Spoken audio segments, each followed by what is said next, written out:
Hey guys, welcome back to another video. As some of y'all may know, we got rid of our 2012 Dodge Avenger. I fixed all the minor issues, cleaned it up, and then I listed it for sale on Facebook Marketplace and I sold it within like 2 weeks. So that was an easy transaction. So then we got ourselves, as you might see in the corner of the screen,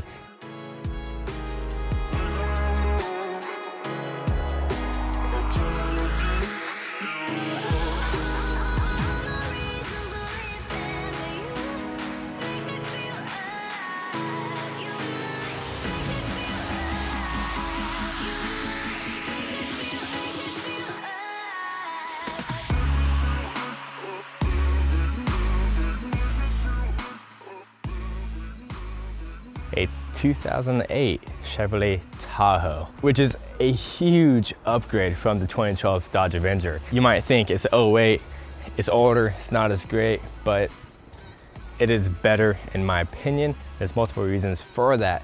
First, Dodge Avenger had so many minor issues that just kept popping up, and this 08 Tahoe is just by far much more reliable and, in my opinion, more practical.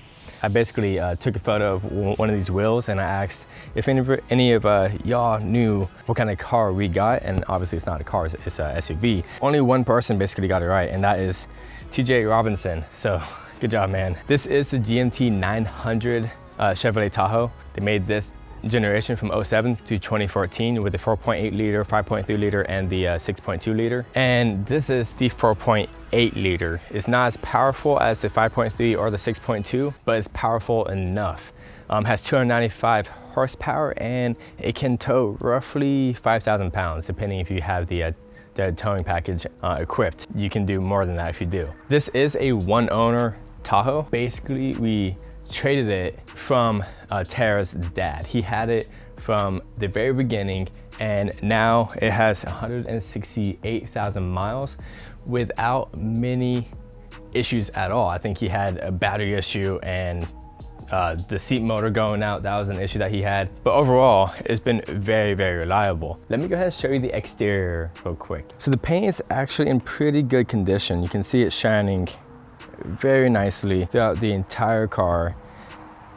Headlights, they need a nice sanding and clear coating to make them look like new. There are little spots on the hood, basically where bugs got on there and they dried up and tore up the clear coat. So if you are curious on basically what would happen if you let that guy sit on your car for a very long time, that's what happens. And in Florida, we have love bug season and it's pretty typical. So here is one big flaw with these Tahoes.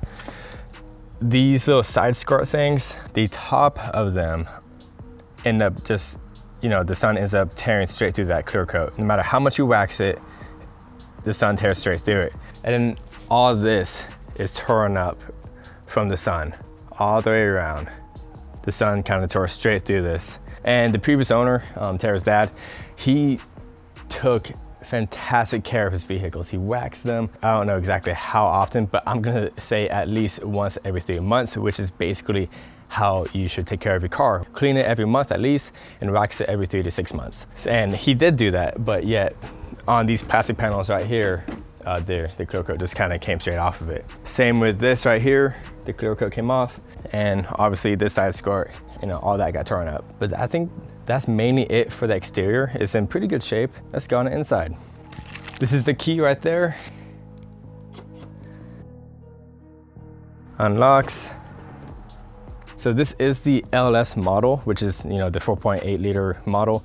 However, the original owner just opted in for leather seats, and which I think was a fantastic idea because it definitely brings the quality of this interior way up. From 160,000 miles, we just have a little bit of tear on the leather seats, a little bit of tearing on the steering wheel, which isn't bad, normal wear, and overall everything looks pretty fantastic. As I've mentioned in the past, GM, Ford, they are American vehicles and they have cheap plastics.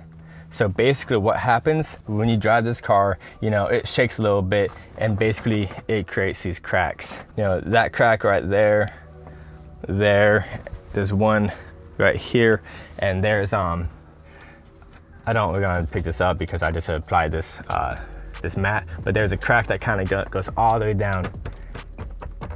You can kind of hear that's where the crack is. Kind of hear the squeaking, that's the crack moving around.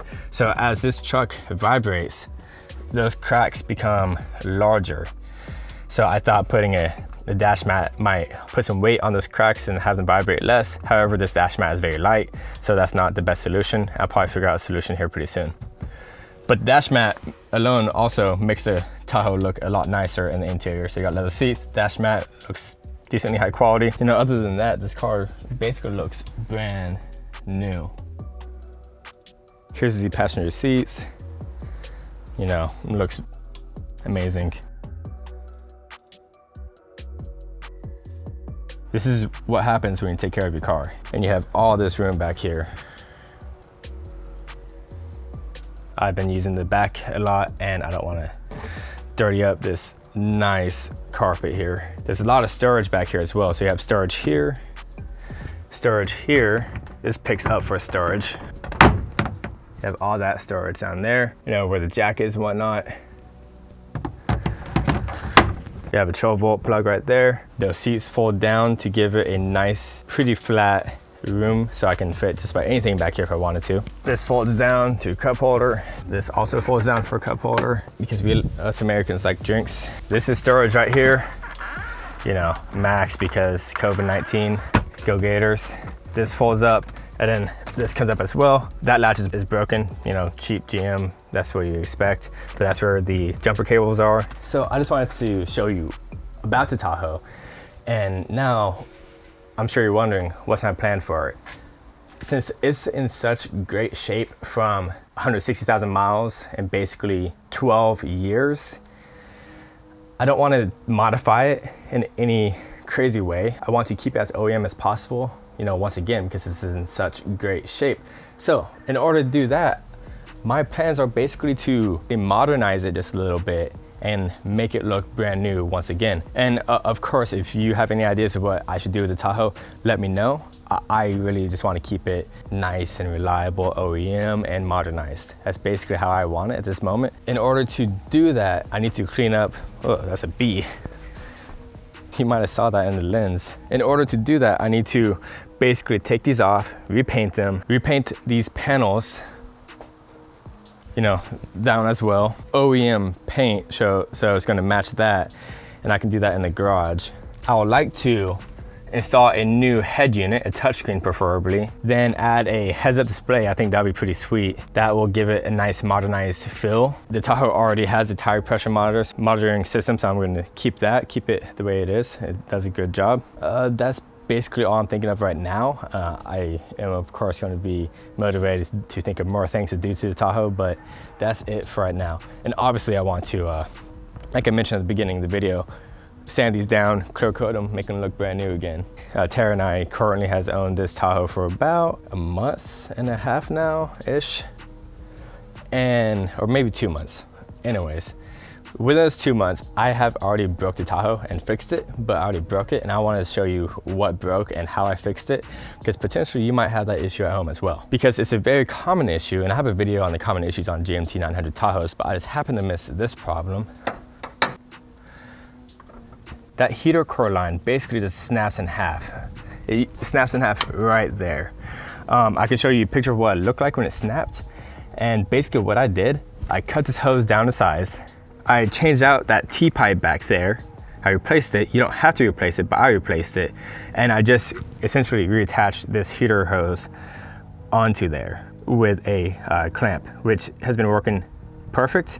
One thing, if you're gonna do this job, the OEM T-pipe has O-rings, don't lose them. I would actually advise you on getting new O-rings. And how I would do that is take that new T-pipe to Ace Hardware and test fit O-rings to make sure it fits nice and snug. Basically you want the O-ring to be kind of a bit larger than you might think, and it will basically squish into the position. I don't know the best way to explain that, and if you keep the OEM O-rings, you won't have any problems. So if you end up losing the O-rings like I did, you need to buy new ones. And if you buy new ones, make sure they're the right size. I ended up going to the store like 3 times trying to find the correct O-ring, and that was a little irritating. That's, you know, simple jobs usually turn into pretty hectic adventures. This is the engine bay. I might end up doing a cold air intake just because, you know, why not? That's more of a racer mod, but I would like to hear the engine breathe a little bit. This is another spot for batteries. If you're camping a lot and you just need extra power, you can put the battery right there and the whole system would charge that battery. And yeah, it looks pretty great for 160,000 miles. No leaks anywhere. If you have any ideas of what I should do to the Tahoe, let me know. No thoughts or wrong thoughts, so just let me know what you think you want me to do. May end up doing it, but my idea is to keep it as OEM as possible and nice and clean as possible. Me modernizing the Tahoe will be done in more of the future and fixing up the minor issues it has, like the paint and whatnot. I'm still working on the stealth camper van, the 1999 Astro, and that has been a hassle because it costs a lot more money than I expected to work on that thing. We're slow to getting there. And once we get there and start building out the interior, it's gonna be well worth it. So guys, if you wanna stay tuned and watch my 99 Astro van build or just see what I'm gonna end up doing with this Tahoe, go ahead and press that subscribe button. Like the video if you found this helpful. You know, stay tuned. This is Chris AutoMotivate. Always respect and appreciate one another. I'll see you next time.